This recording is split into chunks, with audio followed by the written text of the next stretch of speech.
Thank you for stopping by. Now, I do a lot of reviews for Amazon, but this one I'm particularly excited about because it is the new Sony PS5. I've been waiting for this for quite some time. Now, the purpose of this video is not for me to stand here, stare down this lens and tell you how wonderful this thing is. I don't know. I've not opened it yet. And if you do want to know that, just go on the internet. You'll find 100 videos of people telling you just how magnificent this thing is. I'm not going to do that. What I do want to do is just share my initial thoughts with you. We're going to open this box together, find out what's inside, set it up, boot it up for the first time, see how we get on. And just as importantly, is it even worth you putting your name down for one of these things just yet?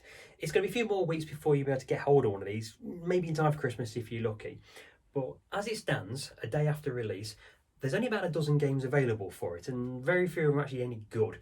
I suppose the headline game is Spider-Man Miles Morales. Supposed to be very, very good, but with the best will in the world, all it is a remastered DLC of 2018's Spider-Man on the PS4.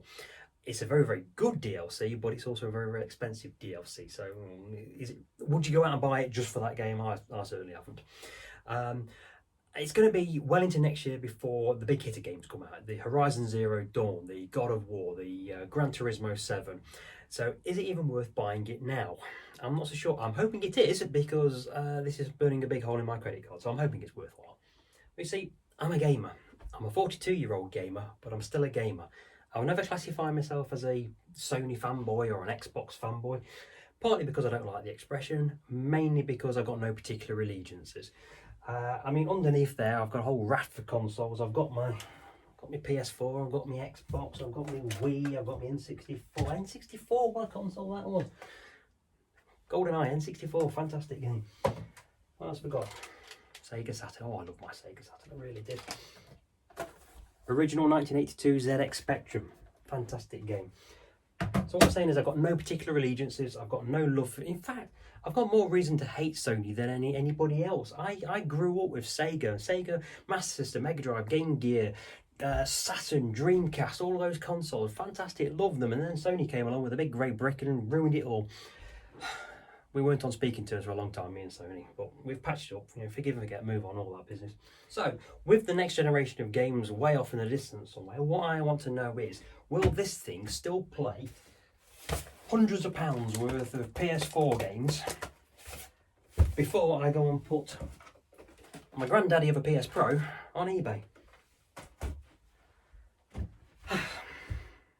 Shall we have a look inside?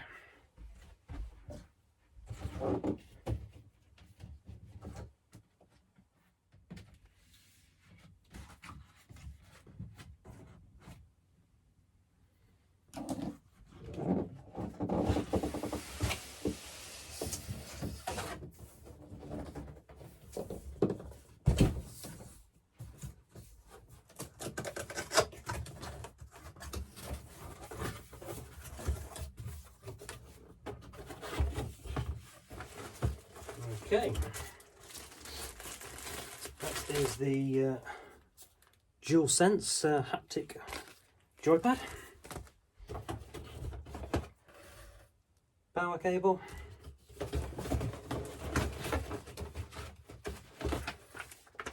instruction manuals,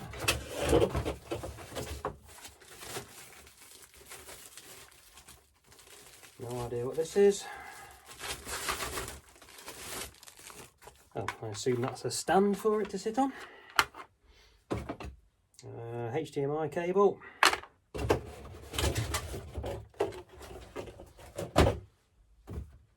And there's the PlayStation in there. I'll try and get this out without dropping it, shall I? That would be embarrassing.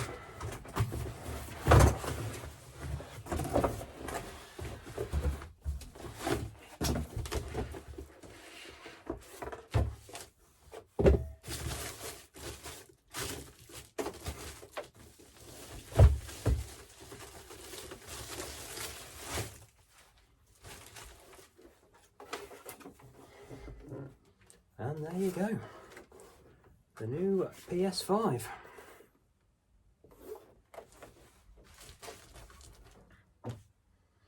So there you go, that is the contents of the PS5 box.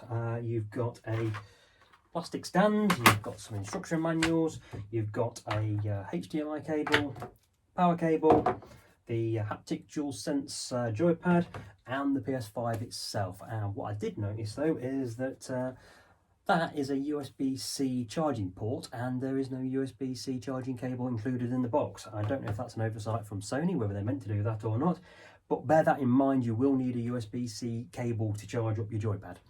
Now, there's been a lot spoken about how big the PS5 is. It's certainly a larger machine than the old PS4 Pro, but it's not that big. It's sort of comparable in size to the old PS2, if you remember that. It's not so much the size of it; it's the shape of it. It's a bizarre thing. I mean, I'm not even sure which way around it's meant to go. I think the disk drive is meant to go on the bottom if you're standing it like that. Although it looks a bit odd sitting there. I think it's pretty better on its side. Now, looking a little bit closer at it, what you've got is got your power button, a eject button, a USB-C port, which is the new one, that'll be for charging your joypad up, and a standard USB port there. On the reverse, a couple more USB ports there, your Ethernet port, HDMI port for your TV, and the power board. Now, a word on the joypads. That is the new haptic DualSense joypad from Sony, and it's a bit of a difference from the old DualShock, the old trusty DualShock. Although they look quite similar, the feel of it is very, very different. It's bulkier. It doesn't feel quite so well balanced, if I'm honest. In fact, it almost feels rather a bit like the old Xbox joypad, which some of you may prefer actually. But if you've been used to a DualShock all these years, it's going to take a little bit of getting used to. But yeah, we'll see how we get on with that. Okay, I think it's time we turn this thing on, shall we? I've currently got the PS4 plugged in and booted up, but let's connect up the PS5. I've taken the liberty of providing my own 8K HDMI cable instead of Sony's provided cable, so I should get the best quality. I've also bought myself a Cat 8 Ethernet cable for the best internet connection possible. And the power cable. Okay, doing it on the right TV, and let's power it up for the first time.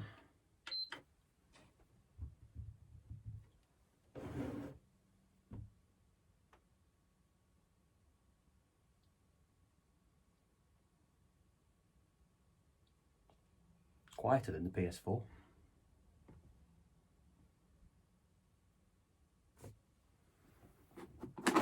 Put some sound on, shall we?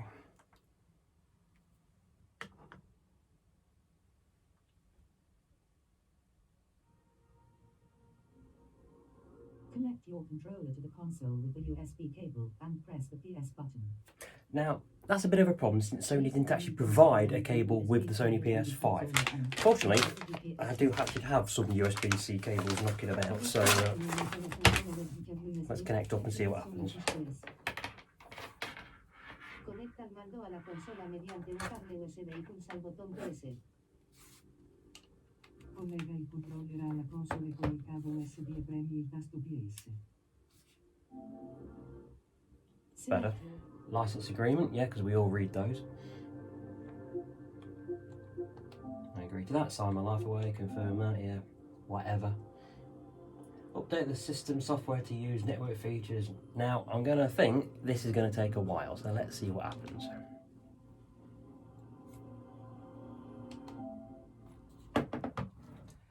And we'll be back after this short break.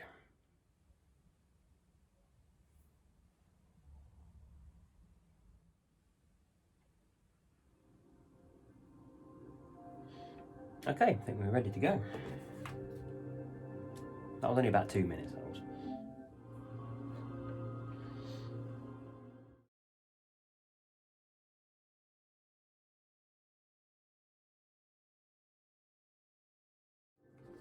Okay, we're all signed in, ready to go.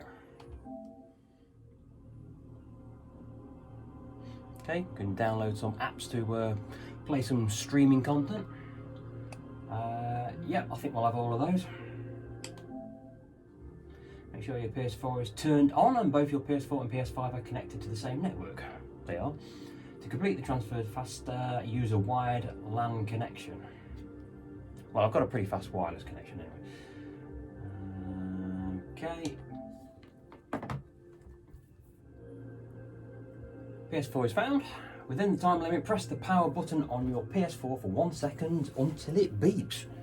Okay, let's do that.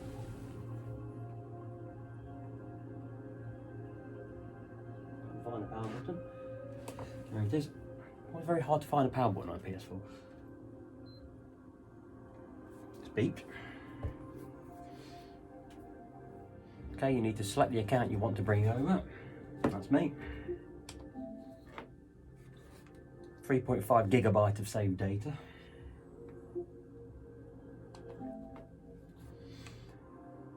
Okay, it's asking me now to select which games and apps I want to transfer over from my PS4 to the PS5. Now, that's a bit of an issue because the PS5 has only got a 513 gigabytes of space available to it after all the installation files are in there, and my PS4 has got a 2 terabyte drive on it. Now, if I was to transfer over all the games, select all, it's saying I've exceeded it by 881 gigabytes. So I've got 1.3 terabytes of data and I've only got 500 gigabytes of storage space available. I'm going to have to be a bit selective in what I send over, so let's deselect all. Definitely want Gran Turismo, and that's 100 gigabytes right there. I want Dirt Rally 2, I want F1 2020, I want TT Isle of Man, what else? Crash Team Racing, I don't want Goat Simulator, Marvel Spider-Man, and we were running out of space pretty quick here. What else do I want on there? Another World, no, I've already finished that. I wanted the Uncharted games on there, so I want to play those. I've only got 55 gigs left here.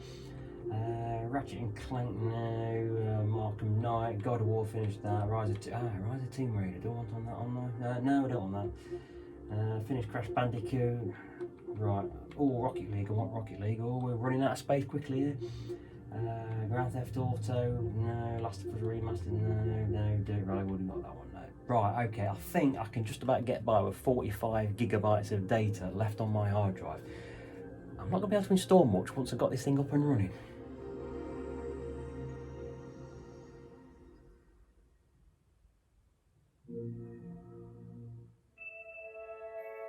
And this is the new home screen.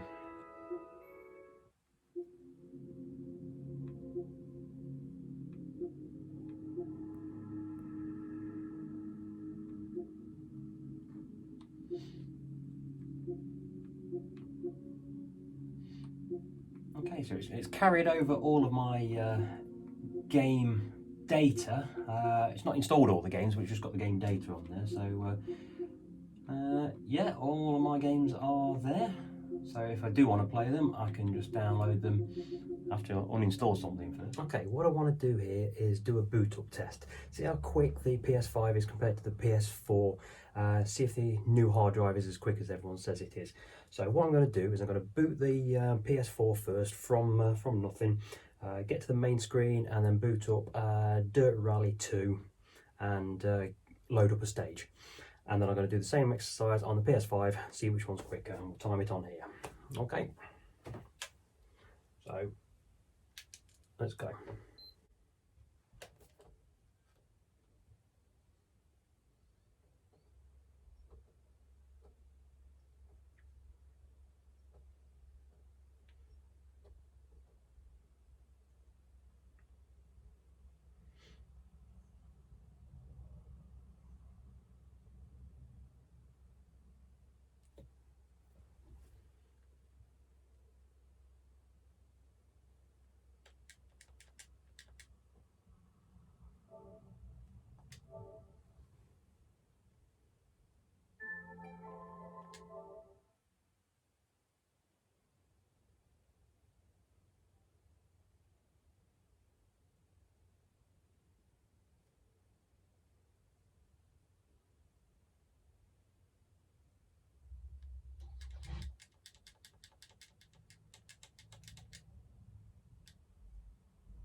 Okay, about 127. So we're looking at about 21, 22 seconds. There's a bit more messing around in there, selecting things. So 25 seconds, maybe quicker.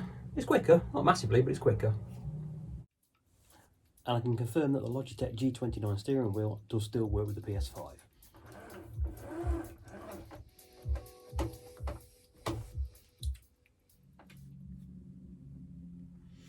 So, I've been using it for a few hours now. I've managed to install all the games that I wanted to do. It took about 3 hours to bring down all the game data, save data, and then all of the game updates from the cloud. But they're all down there and they're all working. I've not met a game yet that hasn't worked, which is a good thing because I'm going to be using nothing but PlayStation 4 games for quite some time yet. I've also been able to install a load of streaming apps, Amazon Prime, Netflix, YouTube, Apple, Disney, they're all there, except for BBC iPlayer. I couldn't find that, or ITV Player. Channel 4 players on there, but not BBC or ITV, which is a bit of disappointment, but we'll get over it, I'm sure. But from a gaming point of view, so far, quite impressed. Regards to that, I'm slowly getting used to it. I do still prefer the old DualShock actually, although the haptic sensor on the triggers is quite good. So, summary of the new Sony PS5. Well, it's far too early to be giving it a full in-depth review. I did say at the start of this video it's going to be about my initial reactions, and so far those initial reactions are fairly positive. There's a few things to get used to. I'm not entirely sold on the DualSense haptic force feedback joypad just yet. It's different to the DualShock, so I've not quite got used to it. And likewise with the new home screen, it's very, very slick, but I've not got used to it yet. There's a few extra button presses, things aren't where you're used to. It's the fear of change more than anything. But overall, I'm pretty positive about the whole thing. So, what you're probably asking is it even worth me buying it? Well, at the moment, with the limited number of games out there available for it, you're not missing out too much if you don't manage to get hold of one. However, if you do get hold of one, you know you've got a future-proof machine. It's backward compatible with the PS4, which the PS4 was never compatible with previous consoles. So that is a big, big positive step. I've got a couple of dozen games I'm going to be playing on this at higher frame rates and loading quicker. I've already demonstrated it does load quicker, so that's pretty good. But are you missing out? You're probably not if you don't get hold of one. If you do, fantastic, but if you don't worry about it. What are the negatives though to the PS5? So far, the fact that there was no charging cable for the joypad in the box, that was a major flaw, that was. I've had another look in the box, definitely wasn't a cable in there. So since starting this video, I've actually run out and bought a new charging dock for it, which works pretty well. Other than that, it was a little bit of a faff to install all my old games onto it, but it kind of took care of it itself, so that's not too bad. It wasn't as slick as perhaps buying a new iPhone, perhaps, but it was all right. Positive wise though, it's very slick, it's very quiet. I've now got it installed underneath here with the rest of my consoles, and it is whisper quiet. I can't hear it. I've not heard it the fan kick up. It's pretty good. I'm quite pleased with that. The size of it, the actual size, I'm not too fussed about. It fits quite nicely down here. It's the shape of it. It's an unusual shape. It really lends itself to being vertical rather than horizontal, which won't be to everyone's cup of tea. It's okay being stuffed down here. It's almost like a bookend down here. But if you've got it in your living room, it's gonna stand out. It really, really will do. It's not gonna be everyone's cup of tea. But on the whole, I'm happy with it. I'm pleased I bought it. I can now get my PS4 Pro on eBay this weekend and hopefully make a bit of money back on that. So in summary, I think high fives all around. High five. Good girl.